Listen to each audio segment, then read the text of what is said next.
Taking a more in-depth look at cases among those who are vaccinated. NBC4's Gordon Tokumatsu shows us how much protection we really have. Dr. Thomas Yadegaard doesn't like the term breakthrough cases. Yes, patients do come into his Tarzana office exhibiting symptoms of COVID-19, but if he asks them, have you been vaccinated, and they say yes. What does that mean to you as a doctor?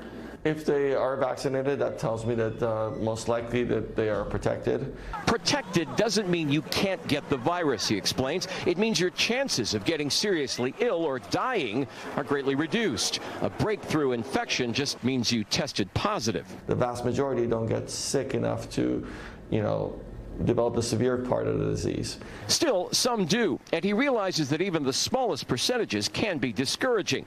New numbers from LA County Health say that so far, 287 people who were vaccinated were sick enough to be hospitalized. 30 have died. But 30 out of 4.8 million.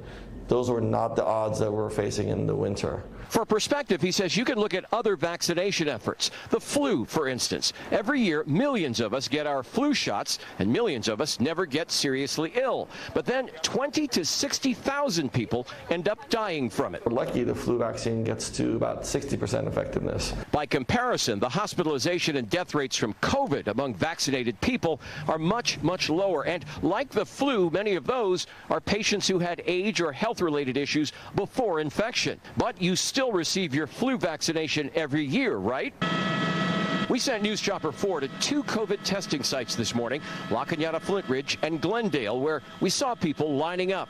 It's possible that we'll see longer lines in the weeks to come as the Delta variant continues to concern even the vaccinated. Dr. Yadegaard wants to reassure everybody that the vaccines are doing their job. And while he is seeing younger patients come in, some as young as in their 20s and healthy, we are seeing mostly people who are unvaccinated, who require hospitalization. Those folks are in the greatest jeopardy of all.